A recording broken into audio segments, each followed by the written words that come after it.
Hello friends, आज हम पढ़ने वाले क्लास 10 का chapter 1 real numbers. Real numbers होते क्या हैं? इरेशनल नंबर और रैशनल नंबर दोनों की कॉम्बिनेशन को हम रियल नंबर्स कहते हैं। इस चैप्टर में हम लोग फर्स्ट टॉपिक पढ़ेंगे इंट्रोडक्शन टू द नंबर्स, जिसमें हम लोग देखेंगे कि नंबर्स क्या होते हैं और कौन कौन से टाइप के होते हैं। फिर हम पढ़ेंगे Euclid's division lemma and algorithm. सबसे पहले हम इसको डिस्कस करेंगे और इसका यूज़ करेंगे हम HCF फाइंड आउट करने में। फिर उसके बाद हम लोग पढ़ेंगे the fundamental theorem of arithmetics. इसको हम बेसिकली प्राइम फैक्टराइजेशन मेथड भी कहते हैं। इसमें हम किसी भी कंपोजिट नंबर को प्राइम फैक्टर्स की तरह रिप्रेजेंट करते हैं। उसके बाद हम लोग पढ़ेंगे rational numbers, irrational numbers and their decimal expansions, जिसमें हम लोग देखेंगे कि रैशनल नंबर्स क्या होते हैं, इरेशनल नंबर्स क्या होते हैं और उनके डेसिमल एक्सपेंशंस कैसे कैसे होते हैं। तो चलिए हम स्टार्ट करते हैं अपने first topic introduction to the number से। So let's start introduction to the numbers. सबसे पहले हम लोग देखेंगे कि नंबर्स क्या होते हैं। जब इंसान दुनिया में आया, उसने कई चीज़ों को एक साथ देखा, तो उसने गिनना स्टार्ट किया। जैसे पहली चीज़ को कहा 1, सेकंड चीज़ को कहा 2, थर्ड को कहा 3। अगर मान लीजिए आप वहाँ होते, ओके, आपके सामने कोई स्टेयर है, ओके, आप उस पर चढ़ते। जैसे जैसे मान लीजिए स्टेयर है, ओके, जब आप फर्स्ट स्टेप पे पैर रखेंगे तो 1, सेकंड पे रखेंगे तो 2, then 3, then 4, then 5, then 6, then 7। Okay, तो इन्हीं को हम नंबर्स कहते हैं। उन्होंने नंबर्स बनाए 1, 2, 3, 4, 5, 6, 7, 8 एंड 9। इनिशियली ये नंबर्स थे, ओके, लेकिन जब हमने देखा कि इससे आगे हम काउंटिंग नहीं कर सकते, वहाँ पर जीरो का कॉन्सेप्ट आया, जीरो का इन्वेंशन हुआ। तब हम देखते हैं types of numbers. Okay, so first type है नेचुरल नंबर्स। नेचुरल नंबर्स यानी जिनको हम रियली में काउंट कर सकते हैं। जैसे अगर मेरे पास पेन्स रखे हैं, यहाँ पे मान लीजिए 5 पेन्स हैं, तो मैं कैसे काउंट करूँगा रियल में? 1, 2, 3, 4, 5। या फिर मान लीजिए चलो स्टेयर्स ही है, सेम केस मानते हैं। जैसे स्टेयर्स हैं, स्टेयर्स में 7 स्टेप्स हैं यहाँ, ओके, तो आप फर्स्ट स्टेप पे जब पैर रखेंगे तो इसको 1 कहेंगे, फिर 2 कहेंगे, फिर 3 कहेंगे, फिर 4 कहेंगे, 5 कहेंगे, 6 कहेंगे, 7 कहेंगे, यानी कि और आगे तक है 8, 9, 10, जितनी आगे तक हो सकता है उतनी आगे तक है। पर स्टार्ट कहाँ से हो रही है? मेनली 1 से स्टार्ट हो रही है। तो ऐसे नंबर्स जो 1 से स्टार्ट होते हैं उनको हम कहते हैं नेचुरल नंबर्स, जिनको हम रियली में काउंट कर सकते हैं। एक और बात, अगर नेचुरल नंबर 1 से स्टार्ट होते हैं तो 1, 2, 3, 4, 5, 6, 7, 8, 9, ओके, 10 आता है, पर 9 तक ज़ीरो कहीं नहीं है। 1 से 9 तक ज़ीरो कहीं नहीं है, तो ज़ीरो को इंक्लूड करना काफ़ी ज़रूरी था, क्योंकि बिना ज़ीरो के जो हमारे नंबर्स थे वो इनकम्प्लीट थे। अगर ज़ीरो नहीं होता तो 10 नहीं होता, 20 नहीं होता। अगर देखो 10 नहीं होता तो 11 नहीं आता, 100 भी नहीं होता, 1000 भी नहीं होता, तो हमारी आगे की काउंटिंग होती ही नहीं, 9 तक ही रह जाती। तो इसीलिए ज़ीरो को इंक्लूड किया गया। तो जब ज़ीरो को नेचुरल नंबर्स में इंक्लूड किया गया तो उसको कहा गया होल नंबर्स। ऐसा क्यों कहा गया? क्योंकि ज़ीरो को इंक्लूड करने से हमारे नंबर्स कंप्लीट हो गए। ओके, इसलिए हम कहते हैं होल नंबर्स, यानी सारे नंबर्स। सो नेचुरल नंबर और होल नंबर में क्या डिफरेंस है? नेचुरल नंबर 1 से स्टार्ट हो रहा है, जैसा कि आप देख पा रहे हैं, नेचुरल नंबर 1 से स्टार्ट होके इन्फिनिटी तक जा रहा है, बट होल नंबर 0 से स्टार्ट होता है। हमारी सीरीज कंप्लीट हुई 0 की वजह से। अगर 0 नहीं होता तो 10 भी नहीं आता। ओके, यानी कि अगर 0 नहीं होता तो हमारी सीरीज केवल कहाँ तक होती? 1 to 9। क्लियर हुआ डिफरेंस क्या है नेचुरल नंबर और होल नंबर में? अब नेक्स्ट टाइप ऑफ नंबर्स देखते हैं, even numbers and odd numbers. Let's see even numbers and odd numbers. जैसा कि हमने बताया कि नंबर्स 0 से इन्फिनिटी तक है, होल नंबर्स। ओके, तो इवन नंबर्स और ऑड नंबर्स क्या होते हैं? Even numbers and odd numbers. Even number ऐसे नंबर होते हैं जो 2 से डिविजिबल होते हैं, ओके, यानी जिनको 2 से डिवाइड किया जाता है। और उनका रिमाइंडर 0 आता है। पर ऑड नंबर्स ऐसे नंबर्स हैं जो 2 से डिवाइड नहीं होते। Okay, let's see by example. जैसे मान लो हमारे पास एक होल नंबर्स की सीरीज है 0 1 2 3 4 5 6 7 8 9 10 और आगे भी जा रही है। इस एरो का क्या मतलब होता है, यानी ये सीरीज इन्फिनिटी तक है। इन्फिनिटी का सिंबल ये होता है, यानी अनंत तक है, बढ़ती जा रहे हैं नंबर। और 0 1 2 3 4 5 6 7 8 9 10 ये हमें होल नंबर्स हमें दिख रहे हैं अभी। ठीक है, तो हम देखते हैं इनमें से कौन कौन से 2 से डिविजिबल है। 0 भी है, 2 1 जा 2, 2 2 जा 4, 2 3 जा 6, 2 4 जा 8, 2 5 जा 10। तो ये कुछ नंबर्स हैं 0 2 4 6 8 10। इन नंबर्स को हम क्या कहते हैं, इवन नंबर्स कहते हैं, जो 2 से डिविजिबल होते हैं। या फिर ये कह सकते हैं इवन नंबर्स ऐसे नंबर्स होते हैं जिनका लास्ट डिजिट 0 2 4 6 8 हो। ओके, लास्ट डिजिट इनमें से कोई भी हो तो वो एक इवन नंबर है, और बाकी के जो नंबर्स बचे वो ऑड नंबर्स हैं। समझ में आ गया क्या डिफरेंस है बेसिकली। जैसे सीरीज में देखें तो 1 बचा है, 3 बचा है, 5 बचा है, 7 बचा है, 9 बचा है। ये 2 से डिविजिबल नहीं है, इसलिए ये क्या है, ऑड नंबर्स हैं। Let's C prime numbers and composite numbers. Prime numbers ऐसे नंबर्स होते हैं जो या तो खुद से डिवाइड हो या फिर 1 से डिवाइड हो। जैसे यहाँ पर 2 है। ओके, तो 2 केवल 1 से डिवाइड हो सकता है या फिर 2 2 से डिवाइड हो सकता है।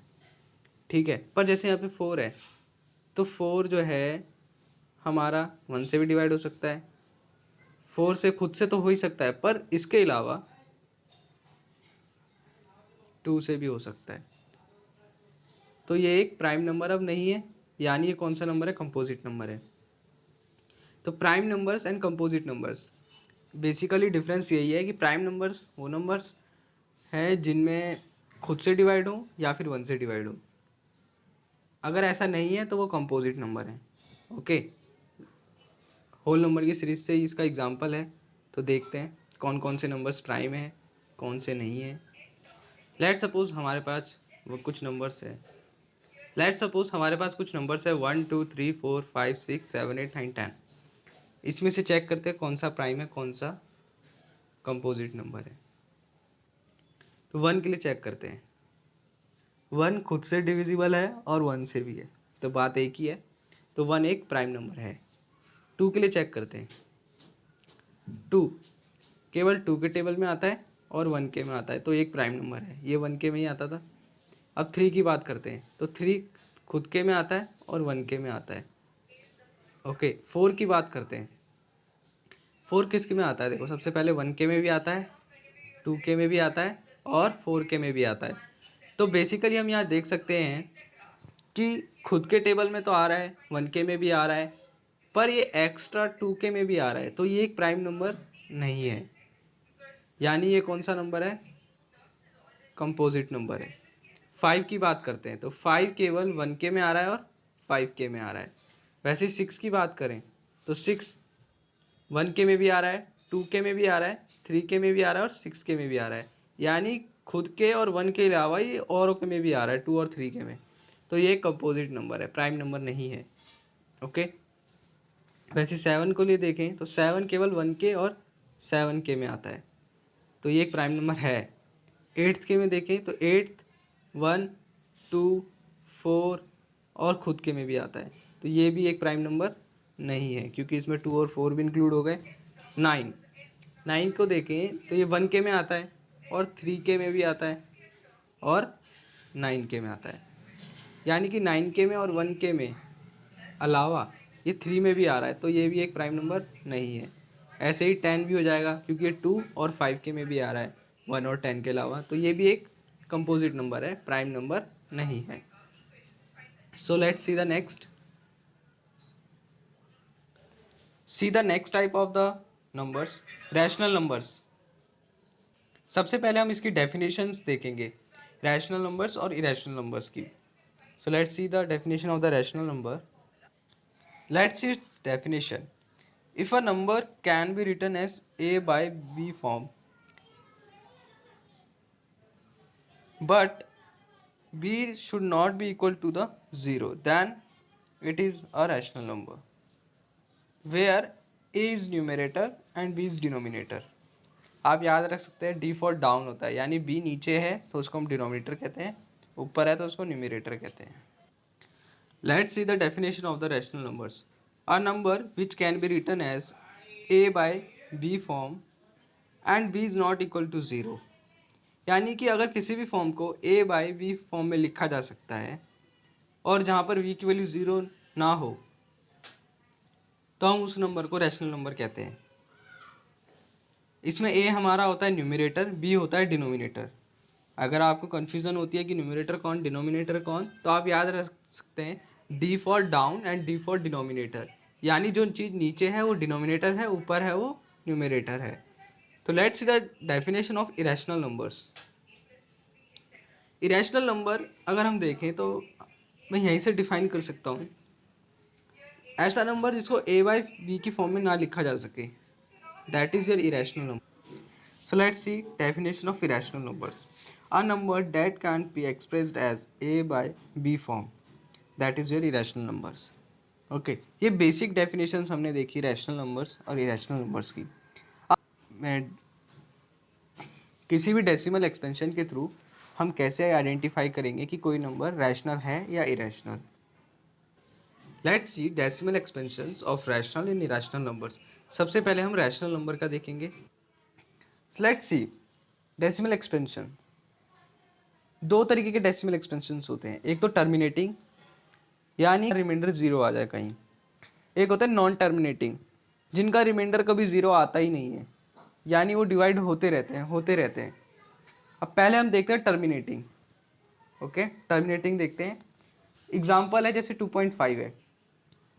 ओके, 2.5 है तो ये तो एक बेसिकली एक फाइनाइट पॉइंट पे जाके टर्मिनेट हो गया, यानी 5 वैल्यू आते ही इसका रिमाइंडर 0 हो गया. जैसे 3.28 है, 9.81 है, ये फाइनाइट वैल्यूज हैं जिनको हम जानते हैं हाँ ये इतनी ही होंगी, ये पे इनकी वैल्यू डिफाइंड है, इतनी वैल्यू पर ही इनका रिमाइंडर 0 आ गया. पर नॉन टर्मिनेटिंग में अगर हम देखें तो नॉन टर्मिनेटिंग भी दो तरीके के होते हैं. एक नॉन टर्मिनेटिंग होता है रिपीटिंग, एक होता है नॉन रिपीटिंग. रिपीटिंग यानी रिमाइंडर तो 0 नहीं आ रहा होगा नॉन टर्मिनेटिंग में, पर अगर नंबर अपने आप को बार बार रिपीट कर रहा है. ओके, अगर मैं जैसे 2.5 है, एग्जांपल देखते हैं. 2.5 है, 5 5 5 5 अपने आप को बार बार रिपीट करता रहेगा डेसिमल के बाद. ओके, जैसे ये होता 2.45 तो क्या होता 4 5 4 5, तो ये हो जाता नॉन टर्मिनेटिंग रिपीटिंग. ओके, वैसे ही नॉन टर्मिनेटिंग रिपीटिंग में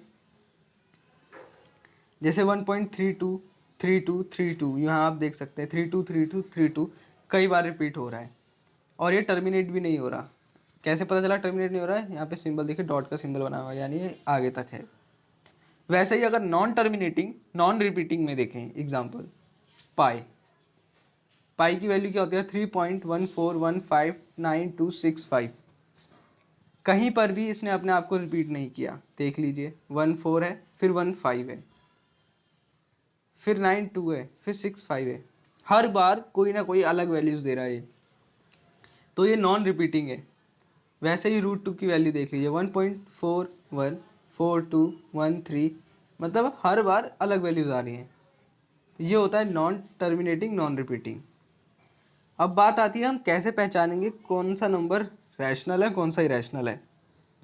अगर नंबर हमारा टर्मिनेटिंग है, सबसे पहले आप चेक करेंगे कि कोई भी आपको डेसिमल एक्सपेंशन दिया हुआ है तो सबसे पहले आपको चेक करना है कि नंबर टर्मिनेटिंग है या नॉन टर्मिनेटिंग है. अगर टर्मिनेटिंग है तो डायरेक्टली आप लिख देंगे कि वो नंबर रैशनल नंबर है. ओके, पर नॉन टर्मिनेटिंग है तो उसमें आपको चेक करना पड़ेगा कि नंबर रिपीटिंग है या फिर नॉन रिपीटिंग है. अगर नंबर रिपीटिंग है यानी नंबर रिपीट हो रहा है तो वो रैशनल नंबर है. ओके, पर अगर नंबर रिपीट नहीं हो रहा, हर बार अलग वैल्यू आ रही है, तो नंबर इरेशनल है. ये आपको समझ में आ गया. बहुत इंपॉर्टेंट है डेसिमल एक्सपेंशन। अगर नहीं समझ में आया तो आप मुझे कमेंट बॉक्स में भी पूछ सकते हैं। अब बात करते हैं रियल नंबर्स की। रियल नंबर्स क्या होते हैं?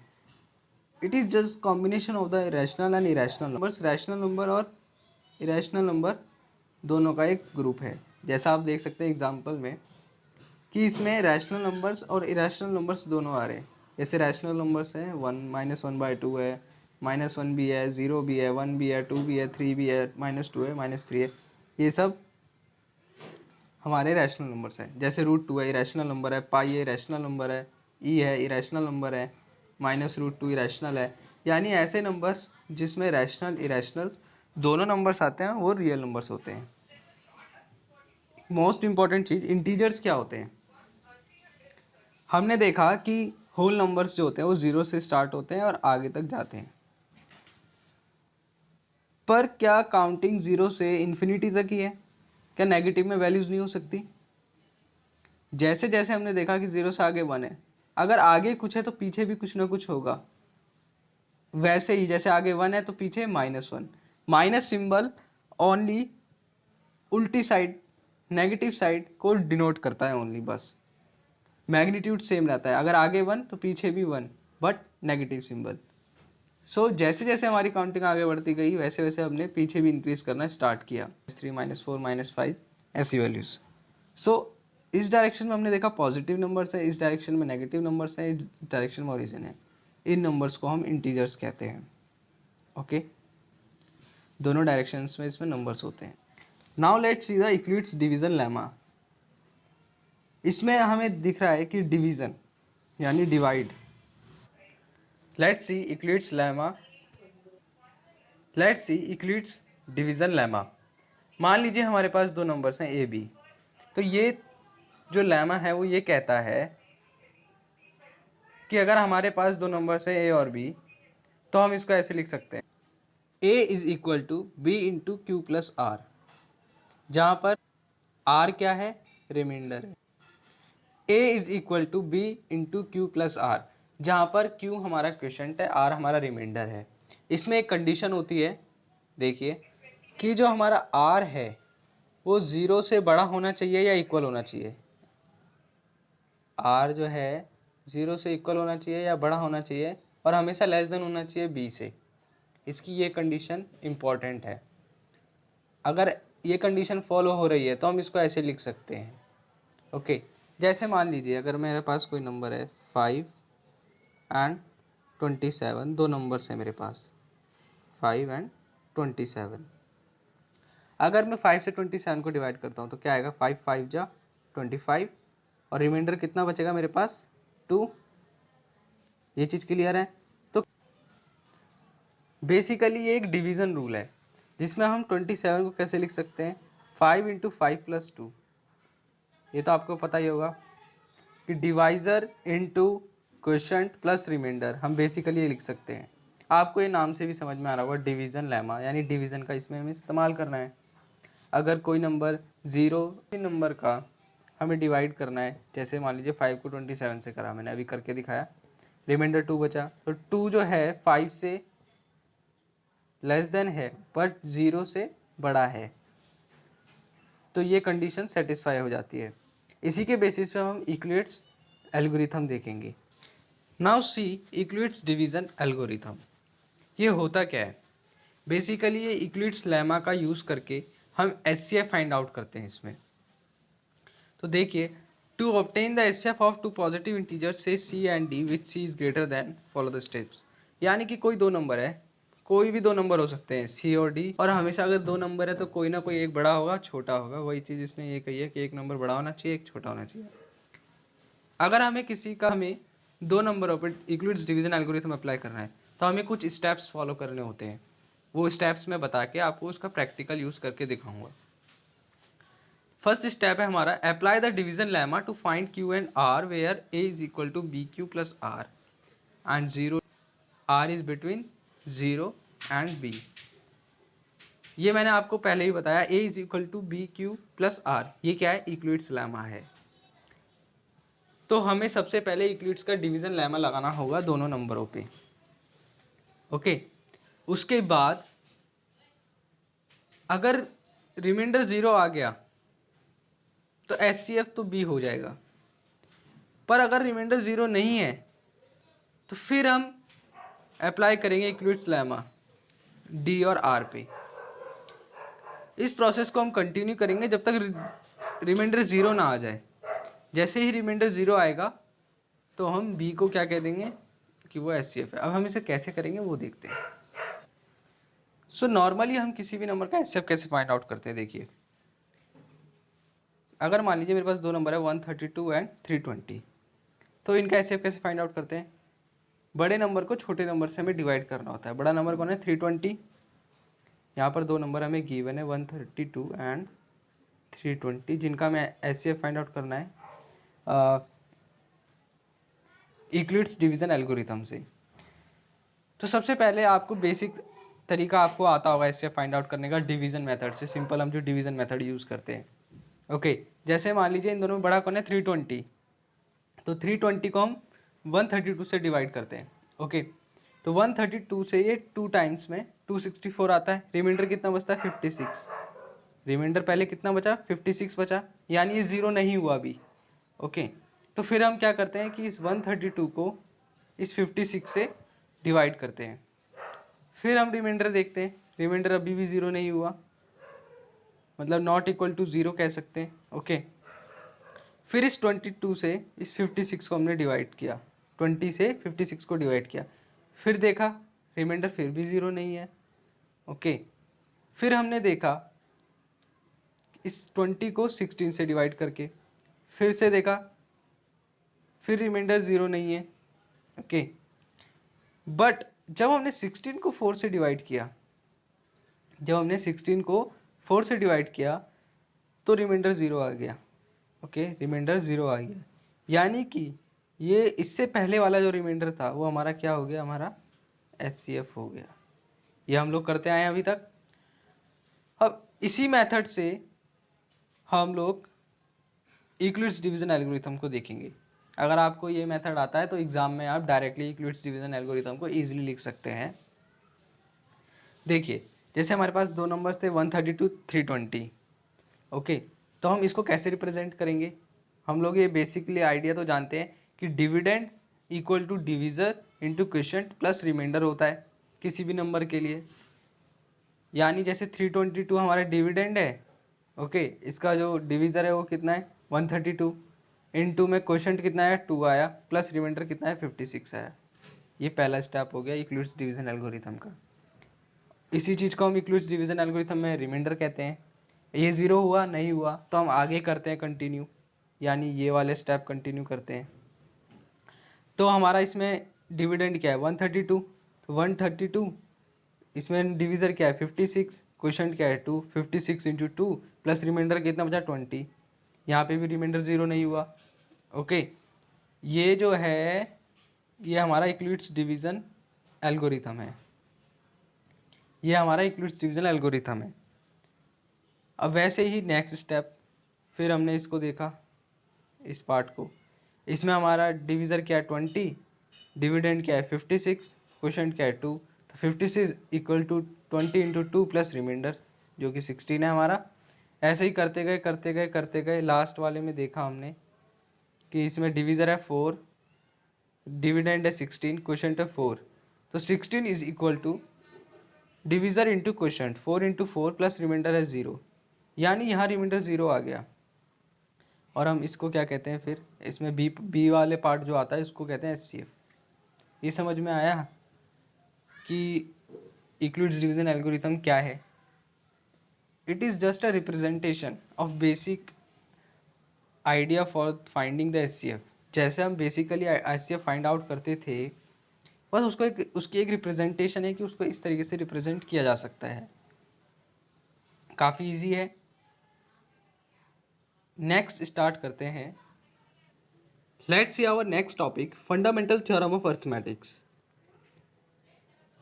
It states composite numbers can be represented as product of primes. Composite numbers क्या होते हैं, जो प्राइम नंबर्स नहीं होते, जैसे 4, 6, 8। प्राइम नंबर्स क्या होते हैं, प्राइम नंबर्स वो नंबर्स होते हैं जो खुद से डिविजिबल हो या फिर 1 से हो। अगर ऐसा कोई नंबर है जो खुद से डिविजिबल है, 1 से भी है, पर और किसी और से भी डिविजिबल है, जैसे 4 है, 4 से तो है, 1 से भी है, पर 2 से भी है, तो वो कंपोजिट नंबर है, प्राइम नंबर नहीं है। 3 है, खुद से डिविजिबल है, 1 से डिविजिबल है, पर और किसी से डिविजिबल नहीं है, तो वो एक प्राइम नंबर है। तो इसमें यही कहा गया है कि किसी भी कंपोजिट नंबर को हम प्रोडक्ट ऑफ प्राइम्स में लिख सकते हैं। जैसे मान लीजिए हमारे पास 140 एक कोई नंबर है 140, इसके जब हम फैक्टर्स करेंगे तो पहला फैक्टर्स क्या आएगा, 2 इंटू 70, यानी 2 को जब मल्टीप्लाई करेंगे 70 से तो 140 आएगा। 2 एक प्राइम नंबर है, ओके। पर फर्दर हमें 70 के भी करने पड़ेंगे। जब तक हमें 140 के फैक्टर्स केवल प्राइम नंबर्स में ना हो तब तक हम इसके फैक्टर्स करते रहेंगे, ओके। ये थ्योरम बस यही कहता है। 70 है तो 2 इंटू 35, 35 है 5 इंटू 7, 7 भी एक प्राइम नंबर है, 5 भी एक प्राइम नंबर है, 2 भी एक प्राइम नंबर है, 2 भी एक प्राइम नंबर है। तो इसके फैक्टर्स क्या क्या हो गए, 2 इंटू 2 इंटू 5 इंटू 7, यानी कि ये कंपोजिट नंबर था 140, पर हमने इसको एक प्रोडक्ट ऑफ प्राइम्स में लिख दिया, यानी कि सारे नंबर्स प्राइम से देखो इसमें फैक्टर्स में 2 भी प्राइम है, 5 भी प्राइम है, 7 भी प्राइम है। तो बस यही कहता है ये। जैसे 12 है, ओके, एक और एग्जांपल देखते हैं। 12 है तो 2 इंटू 6, 2 एक प्राइम नंबर है, पर 6 नहीं है, तो 6 के भी प्राइम फैक्टर्स करेंगे हम। तो 2 इंटू 3, हाँ 2 भी प्राइम है, 3 भी प्राइम है, तो हमारा ये कंप्लीट हो गया, ओके। तो 12 को हम कैसे लिख सकते थे, पहले 2 इंटू 6, पर प्राइम फैक्टर्स में हमें लिखना है, तो 12 is equal to 2 into 2 into 3। हाँ, एक और ज़रूरी बात कि फंडामेंटल थ्योरम ऑफ अर्थमेटिक्स को हम प्राइम फैक्टराइजेशन मेथड भी कह सकते हैं। इसका मतलब यह है कि किसी भी नंबर को या फिर किसी भी नंबर के हम फैक्टर्स निकालते हैं, अगर उसके फैक्टर्स सारे प्राइम नंबर्स हैं तो हम उसको प्राइम फैक्टर्स कहते हैं। तो आप यहाँ पर भी देख सकते हैं कि 12 के हमने फैक्टर्स निकाले, 2 इंटू 2 इंटू 3, यहाँ पे 2 और 3 दोनों प्राइम नंबर्स हैं, तो इसलिए हम इसको प्राइम फैक्टर्स भी कहते हैं, ओके। तो क्वेश्चन में अगर लिखा हो प्राइम फैक्टर्स निकालने तो भी यही चीज़ करनी है, अगर फंडामेंटल थ्योरम ऑफ अर्थमेटिक्स को स्टेट करना है तो भी यही चीज़ करनी है, okay. Now let's see LCM and HCF. किसी भी नंबर का प्राइम फैक्टराइजेशन मेथड के थ्रू एलसीएम और एचसीएफ कैसे फाइंड आउट करते हैं। Let's C example. हमें 3 नंबर्स गिवन है 12, 15 एंड 21। तीनों का हमें एचसीएफ और एलसीएम निकालना है बाय प्राइम फैक्टराइजेशन मेथड। तो सबसे पहले हम इनके प्राइम फैक्टर्स निकालेंगे। तो 12 के हम प्राइम फैक्टर्स निकालते हैं, 15 के और 21 के। तो हमें मिलता है 12 के प्राइम फैक्टर्स मिलते हैं 2 इंटू 2 इंटू 3, यानी 2 की पावर 2 इंटू 3 की पावर 1। देखिए अगर कोई भी नंबर ऐसे लिखा हुआ है 2 इंटू 2 इंटू 2, ओके, अगर कॉमन है, अगर देखें तो एक जैसा 2 है, तो 2 कितनी बार रिपीट हुआ, 1 2 3, तो इसकी पावर 3 आ गई, ऐसे हम लिख सकते हैं, ओके। ये आपने 8th क्लास में भी पढ़ा होगा और 9th में भी। तो 2 इंटू 2 इंटू 3 को हम लिख सकते हैं 2 का स्क्वायर इंटू 3 की पावर 1। वैसे ही 15 के जो प्राइम फैक्टर्स हैं 3 इंटू 5, यानी 3 की पावर 1 इंटू 5 की पावर 1 लिख सकते हैं। वैसे ही 21 को हम क्या लिख सकते हैं, 3 इंटू 7, यानी 3 की पावर 1 इंटू 7 की पावर 1। एचसीएफ क्या होता है, देखो एचसीएफ होता है product of the smallest power of each common prime factor, यानी कि जो प्राइम फैक्टर कॉमन है उनमें सबसे स्मॉलेस्ट पावर का प्रोडक्ट एचसीएफ होता है। आपको ध्यान से समझना है, इसीलिए मैंने बिल्कुल स्लोली आपको समझाया है कि जो भी कॉमन प्राइम फैक्टर्स हैं तीनों नंबरों के बीच में, उनकी सबसे स्मॉलेस्ट पावर्स का जो प्रोडक्ट है वही हमारा एचसीएफ है। जैसे इसमें 3 की पावर 1 है, इसमें भी 3 की पावर 1 है, इसमें भी 3 की पावर 1 है। सो सबसे स्मॉलेस्ट कॉमन जो है वो 3 की पावर 1 ही है, तो आंसर 3 हो गया एचसीएफ। क्योंकि देखो 2 इसमें है पर इसमें नहीं है, इसमें भी नहीं है, 7 है पर 7 और किसी में नहीं है, 5 है इसमें पर और किसी में 5 नहीं है, तो ये चीज़ कॉमन नहीं है। अब एलसीएम देखते हैं, एलसीएम क्या होता है, product of greatest power of each prime factor, यानी हर प्राइम फैक्टर की जो सबसे बड़ी पावर है उनका प्रोडक्ट, यानी एचसीएफ सबसे कॉमन है और सबसे छोटी पावर का प्रोडक्ट। पर एलसीएम में कॉमन ना हो, पर जो प्राइम फैक्टर्स हैं उनकी सबसे ग्रेटेस्ट पावर, सबसे बड़ी पावर। सो लेट्स सी, यहाँ पर 2 का स्क्वायर है, सबसे बड़ी पावर है 2 की, यही है। 3 की सबसे बड़ी पावर 1 है पूरे उसमें, 5 की सबसे बड़ी पावर 1 है, 7 की सबसे बड़ी पावर 1 है पूरे उसमें। कॉमन नहीं देखना होता एलसीएम में हमें। ओके, तो क्या हो गया, 2 की पावर 2 इंटू 3 इंटू 5 इंटू 7, इसको हम लिख सकते हैं 4 इंटू 3 इंटू 5 इंटू 7, और इसको जब हम कैलकुलेट करते हैं तो हमें मिलता है 420, तो हमारा एलसीएम आ गया। अब मैं आपको एक बेसिक सा फॉर्मूला बताने वाला हूँ, बहुत इंपॉर्टेंट फॉर्मूला है, डायरेक्टली इस पे क्वेश्चन आता है पेपर में। Now see a very important formula in LCM and HCF. मेरे पास कोई भी दो नंबर है, लेट्स सपोज 6 एंड 20। इनके प्राइम फैक्टराइजेशन मेथड से मैंने एचसीएफ और एलसीएम निकाल रखा है। ओके, आप कैलकुलेट करके देख लेंगे एक बार, जैसा मैंने बताया उसी तरीके से। तो एलसीएम कितना आया, एलसीएम आया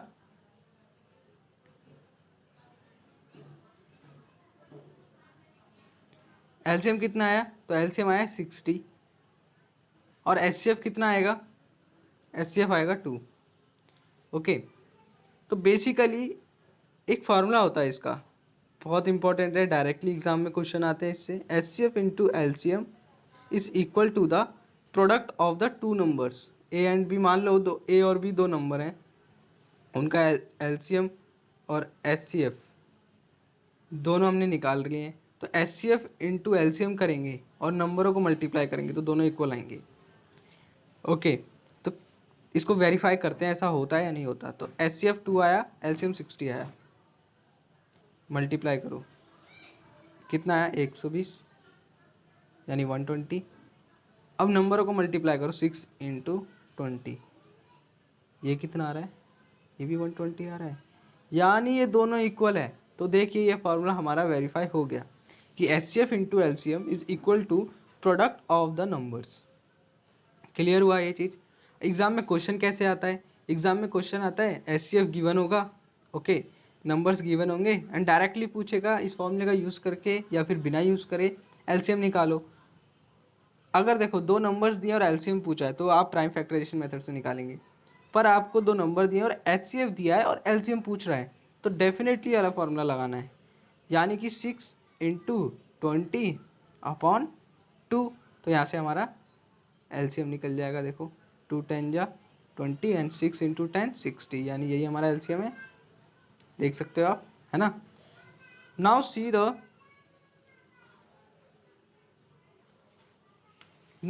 द मैंने आपको बताया रैशनल नंबर्स और इरेशनल नंबर्स, मैंने आपको बताया रैशनल नंबर्स और इरेशनल नंबर्स, उनके डेसिमल एक्सपेंशन से कैसे पहचानते हैं कि रैशनल नंबर कौन सा है, इरेशनल नंबर्स कौन सा है, ये मैंने आपको बता दिया, ये आपको समझ भी आ गया होगा, very very easy thing.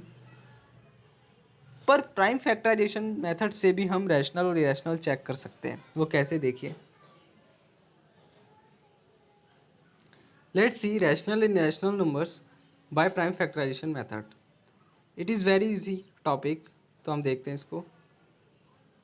Let's see, मान लीजिए मेरे पास कोई नंबर है पी बाई क्यू की फॉर्म में, जहाँ पर क्यू नॉट इक्वल टू 0 है। ओके, और क्यू जो है ना वो 2 की पावर m मल्टीप्लाई 5 की पावर n की फॉर्म में है।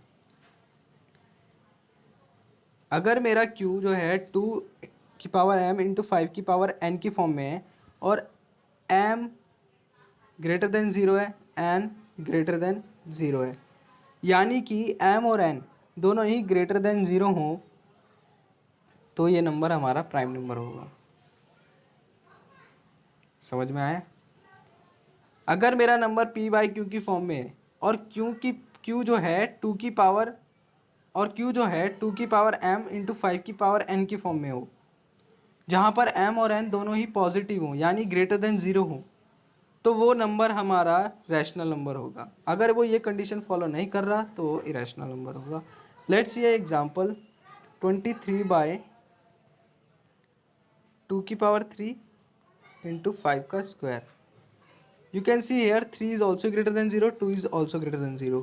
So ये वाली कंडीशन सेटिस्फाई हुई. And q is in the form of 2 और 5, ये वाली कंडीशन फॉलो हुई. और ये पी वाई क्यू की फॉर्म में भी है, तो ये एक रैशनल नंबर है. समझ में आया? अगर यहाँ पर मान लीजिए कोई और नंबर होता, लाइक 15 होता या 16 होता, तो ये एक प्राइम नंबर नहीं होता. Let's see next, prove irrational number. ये इस चैप्टर का सबसे इम्पॉर्टेंट टॉपिक है. ये एग्ज़ाम में हर बार आता है, हर साल आता है कि किसी भी नंबर को हमें प्रूफ करना होता है कि वो एक इरेशनल नंबर है. Let's see by example. सबसे आसान क्वेश्चन है पर हर बार आता है. इसमें हमें किसी भी नंबर को इरेशनल प्रूफ करना होता है कि वो एक इरेशनल नंबर है. अगर हम कह रहे हैं कि वो इरेशनल नंबर है, इसका मतलब क्या है कि वो एक रैशनल नंबर नहीं है. अगर मैं प्रूफ करूं कि एक नंबर इरेशनल है या फिर ये प्रूफ करूं एक नंबर रैशनल नहीं है, एक ही बात है दोनों. तो हम इसमें क्या प्रूफ करते हैं कि नंबर रैशनल नहीं है. वो कैसे प्रूफ करेंगे? हम जानते हैं कि नंबर जो है पी वाई क्यू की फॉर्म में होता है. ओके, इसका जो प्रूफ है वो हर नंबर के लिए सेम है. कोई सा भी नंबर अगर हमें रैशनल प्रूफ करना है तो इसकी कुछ स्टेप्स हैं, वो आप याद करके उसको आराम से कर सकते हैं सॉल्व. हर बार वो सेम वे में होता है सॉल्व. अब जैसे मान लो √5 को मुझे प्रूफ करना है कि वो एक इरेशनल नंबर है, तो मैंने सबसे पहले माना कि वो एक रैशनल नंबर है. ठीक है, अगर मैंने सबसे पहले माना कि वो रैशनल नंबर है और मैं लास्ट में ये प्रूफ कर दूं कि वो रैशनल नंबर नहीं है, तो इसका क्या मतलब है कि वो एक इरेशनल नंबर है. सबसे पहले हमें क्या मानना होता है कि वो एक रैशनल नंबर है. अगर वो एक रैशनल नंबर है, इसका मतलब है कि उसको p बाई क्यू की फॉर्म में होना चाहिए, जहाँ पर q नॉट इक्वल टू 0 होना चाहिए. तो हम उसे उस फॉर्म में लिखते हैं. ओके, और फिर हम क्या करते हैं, बोथ द साइड्स हम स्क्वायर कर देते हैं. सो ये क्या हो जाएगा, P square by Q square is equal to 5 हो जाएगा. रूट कैंसिल हो जाएगा स्क्वायर करते ही. Now 5 is equal to P square by Q square को हम ऐसे लिख सकते हैं, 5 Q square is equal to P square. इसका क्या मतलब है? अगर हम लिख सकते हैं 5 Q square is equal to P square, इसका ये मतलब है कि p जो है हमारे डिविजिबल बाई 5 है. ओके, इसका मतलब हम अगर p जो है अगर डिविजिबल बाई 5 है तो हम इसको ऐसे लिख सकते हैं p is equal to 5k. Okay, k की जगह आप c भी लिख सकते हैं, बुक में c से भी हो सकता है. ओके, अगेन हम स्क्वायर करेंगे दोनों साइड, तो फिर क्या हो जाएगा, P square is equal to 25k square. और हम जानते हैं कि 5q square is equal to P square है. इसको फर्स्ट इक्वेशन मान लो. ओके, तो फर्स्ट इक्वेशन के अकॉर्डिंग हम इसमें पुट करेंगे वैल्यूज़ को. पी स्क्वायर की जगह हम क्या लिख देंगे, 5q square. 5q square is equal to 25k square हो गया. इसका मतलब है कि q square is equal to 5k square हो गया. q square is equal to 5k square. इसका क्या मतलब है कि q इज डिविजिबल बाई 5, और हमने पहले देख चुके हैं कि p is also divisible by 5. यानी कि हम कह सकते हैं कि p और q दोनों के पास एक कॉमन फैक्टर है 5. ओके, और हमने माना था कि p और q आर को प्राइम, यानी कि दोनों के दोनों को प्राइम है, यानी उनका बस एक ही HCF है, वो है 1. हमने एजम्पशन क्या ली थी कि हमारा p by Q is rational, तो हमारी एजम्पशन गलत हो गई, यानी कि वो रैशनल नहीं है. इसका मतलब वो इरेशनल है, तो हम डायरेक्टली लिख देंगे √5 is irrational number. It is very very very important. ये हर बार एग्जाम में आता है. इसका प्रूफ वेरी सिंपल है. आप 2 बार 3 बार अलग अलग नंबर्स के लिए इसे ट्राई करेंगे तो आपको ये आसानी से याद हो जाएगा. सिंपल है. अगर आपको पूरी वीडियो में कुछ भी डाउट हो तो आप कमेंट बॉक्स में पूछ सकते हैं. अगर ये वीडियो आपको अच्छी लगी हो तो शेयर करें और सब्सक्राइब करें. Thank you.